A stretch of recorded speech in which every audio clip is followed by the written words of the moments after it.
Hello, everyone. I hope you can hear me okay. Let me just check out my sound, make sure everything's smooth. Okay, everything looks smooth, but I guess I will know for sure in the comments and when I check it out. Hello, everyone. Thank you for joining me for today's episode of Two Geek Tuesday. For those of you who are new to me, my name is Crystal Crawford, and I am a content strategist of Two Geek Marketing. I help self care brands multiply their content authentically and with ease. Today I am too geeked to be here with you all. Please excuse my voice. I have a little bit of a cold, but yeah, I'm excited because this kind of goes into what we're talking about, right? With creating authentic content.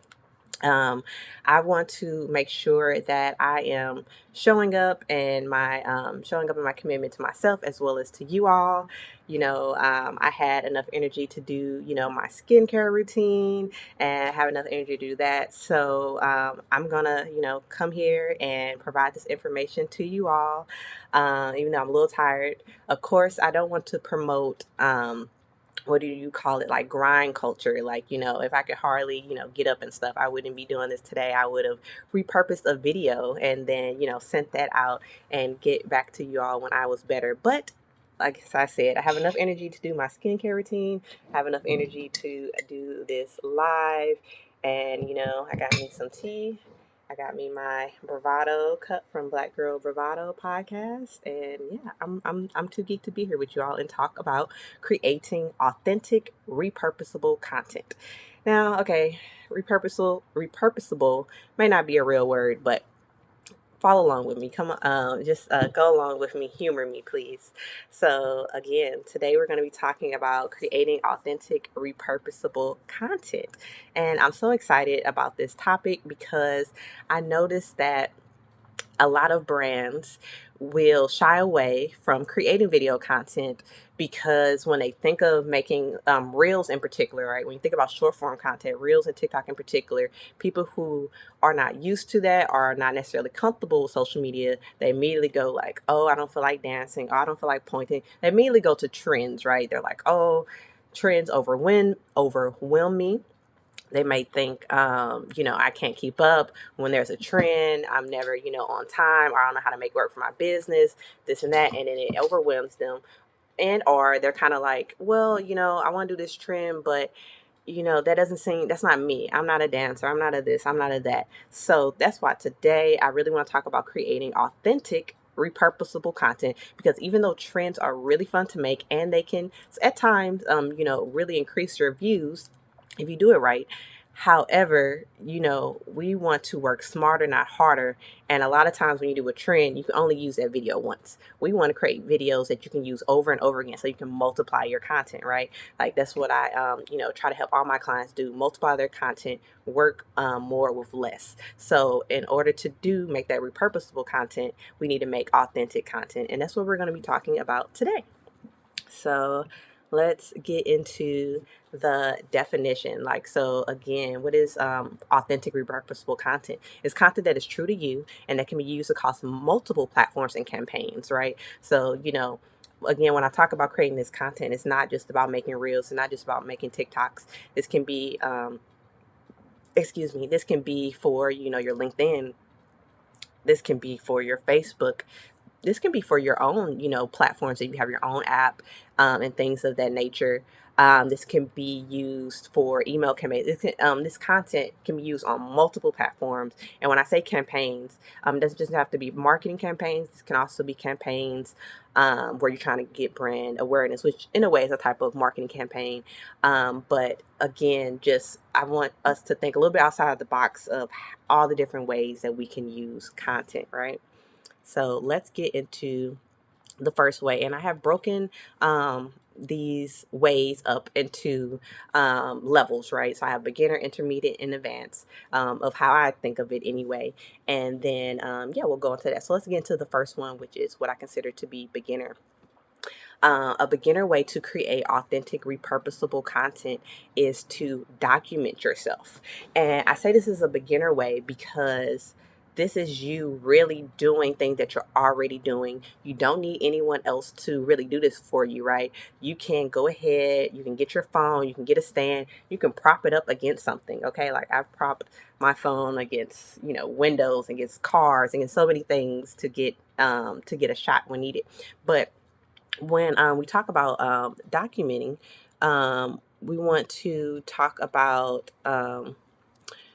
prepping, things that you can document, right? Is the prep that you're doing in your business, getting a shipment ready, self-care practices, right? Those are the things that make it authentic. It's things that you're already doing in your business, right? And you'll be surprised. A lot of people want to see that. They want to see what you're doing. They want to see how you're doing things. Something that may seem really mundane and simple to you might really be, beneficial and interesting to your audience, right? So and the reason that this is repurposable, or what makes it so repurposable, is that you can use it for trends. So when trends come up, you can use this video portion on top of, along with whatever the trending audio is. You can use this to inform people, right? Like you talk about getting the shipment ready. You can use this to inform people, like, hey, this is how the process works.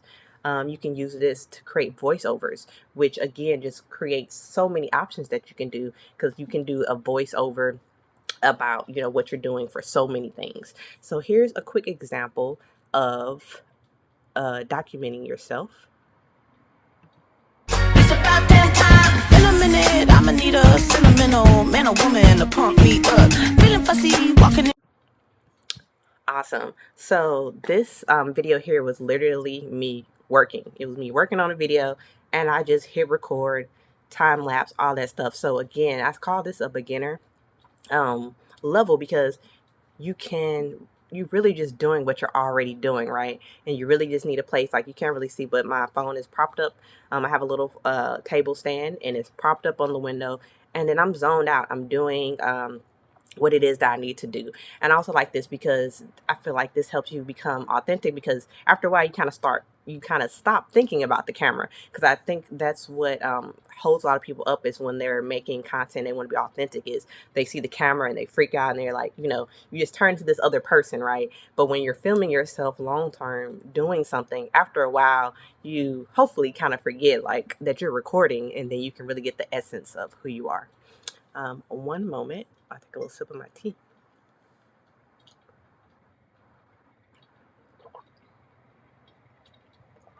Oh, that's good. All right.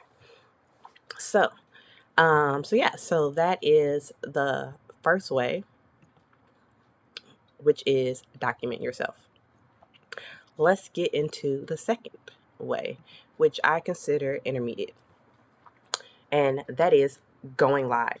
Now, this way and the second way, some people may switch them up. They may think, no, the other one is more, they may think going live is more advanced, and the next one is intermediate. But I'm going to explain why I put go live as intermediate.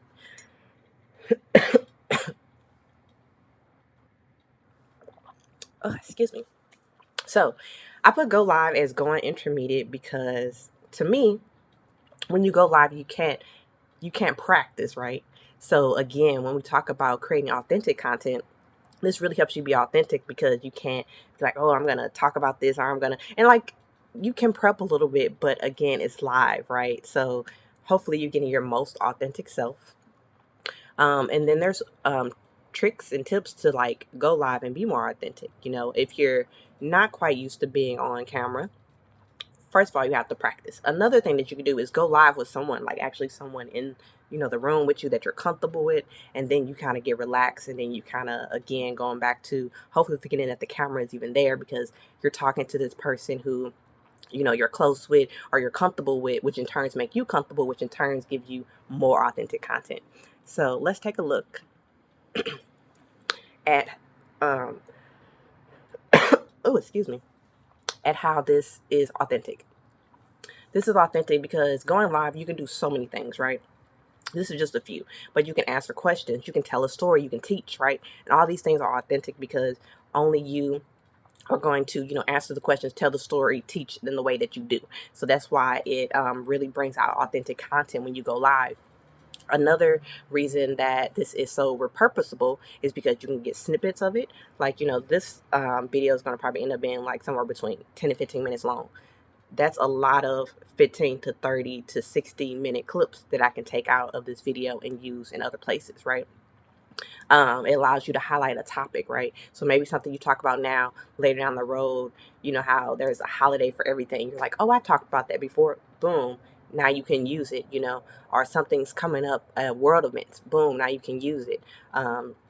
Just like, when it's holidays are around, right? And people that make holiday content, now they can use it again during the holidays, or even as it's approaching, or even when they're just missing it, right? Like they're like, this reminds me of this, let me repost it. So those are some ways that you can make it repurposable.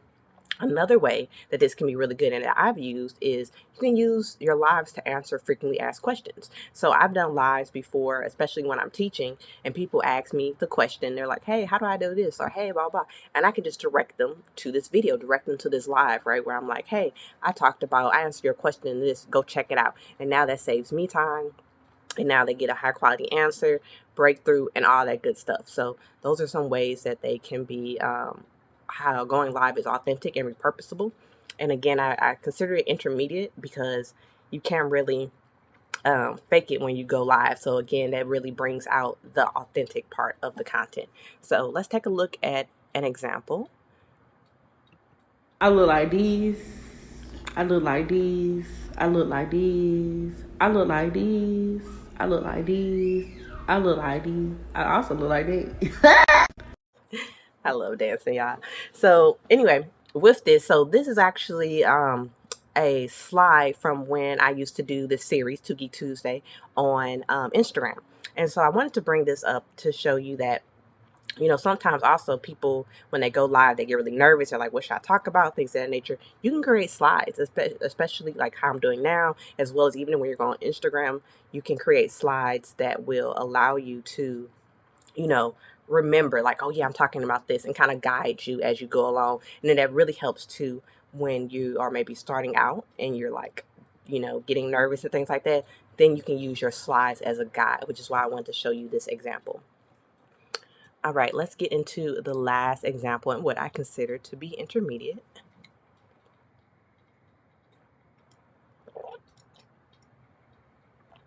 Ooh, thanks for bearing with me, y'all. Okay. The last one, which I consider to be advanced, is to conduct interviews, right?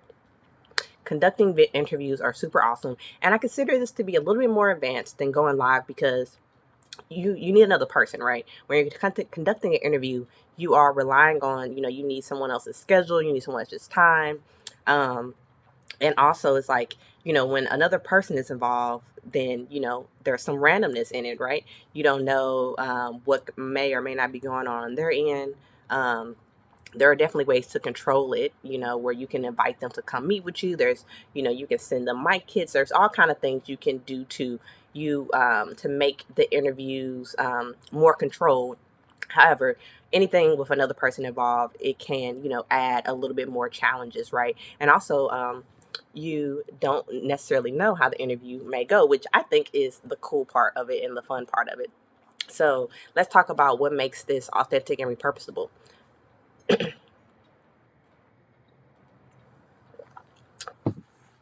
When you're doing an interview, you're highlighting your personality, right? You are talking to people are getting to see how you act, how you react with people, and that kind of leads into with the chemistry with your guests. So how are you interacting with your guests? How are you all bouncing off each other? That can create some really authentic conversations, some really authentic footage right there. And then you can incorporate activities, right? So when people think of interviews, you can do typical, just, hey, I'm talking to you, answer questions. But there are plenty of examples of some really unique interviews, or where whether that's something small where you may start off your interview with a question that you ask everyone, right? A unique question that you ask on your show. You can do things like Oh, I'm trying to think of the name of it, but the hot sauce show where they do the hot sauce interviews, so that's an activity, right? Where you're like, hey, eat these hot sauce on these chicken wings and answer these questions, so you can incorporate some really cool things when it comes to doing interviews, which can highlight different, unique personalities and sides of a person, sides of yourself, and can make it really fun. So that's what makes this so authentic. And again, with interviews, a lot of times, some people, they will do it live, but a lot of times people will record it first, right? Which can lead to it being easier to like, oh, let me redo that. Oh, let me, it can lead to being a little bit less authentic if you run your interviews that way. And that's why I consider this advanced. That, and like I said, you are relying on another person. So there's that. Um, and the way that this makes is very repurposable, it's kind of similar to lives. You can collect snippets, you can highlight a topic, and also unique to this um, is you can multiply your reach, right? So we talk a lot about multiplying your content, and with that is multiplying your reach. So if you have this interview, you're doing an interview with a person, you want to make sure that they're sharing about the interview on their platforms as well. And now their audience is being aware of you, and their audience is being aware of you. You're being yeah. So both ways. So everyone wins, right? And then so that is again increasing your reach, which is really awesome. And that's why it's so repurposable. They may have certain clips that they like. You have certain clips that you like, and now this one interview has exploded. So that are some ways that it is authentic. And then I'm going to show you a quick example of an interview that I did and how I repurposed it. I have strong boundaries around my self-care. I do not let anyone get in the way of my self-care. Not my husband, not the baby, nobody. Okay. I take that time for myself because, like I said, it makes me a better person. All right. So, yeah, so that was the interview. And then I repurposed it, add some video captions, add subtitles, a little header to it. And now there you go. You have a new video. So again, that was the third way, and to me, the most advanced, which is conduct interviews. And above all, I just want you all to remember when you're thinking about creating content and you're, whether you're documenting yourself, whether you're going live, whether you're doing interviews, just remember to be yourself, right? Be yourself. If you like to, this is me through and through. Like, I love bold fashion, I love cool earrings. Like, I'm not going to dress a different way when I'm going live or something than I normally would, because this is who I am, this is how I am. If you're more of a casual gal and you more of a hoodie and a sweats kind of person, showcase that. Pardon me. Showcase that. All in all, you want to be true to yourself, because one is going to make it so much easier, authentic content, to put out all this content, and two, you're going to attract the right people. You're going to attract the people who actually are into what you're into, actually into you. And again, it just makes the process so much easier when you are being you and not trying to be someone else. So don't do it. Be yourself. Period. Okay? So with all that being said, if you need help creating authentic, repurposable content, I got you. I'd be too geek to help. So head to crystal2geek.com. The link is also going to be in the caption if you would like to receive your free discovery call so we can see if working with each other would be a great fit. And that is all, y'all. Those are the 3 different ways that you can create authentic, repurposable content. I really hope you enjoyed this. I really hope you got value out of this. Again, thank you for, rocking with me through this little code. But yeah, if you enjoyed this, please share this with a business buddy. And yeah, until next time, I hope you all have a wonderful day. See ya.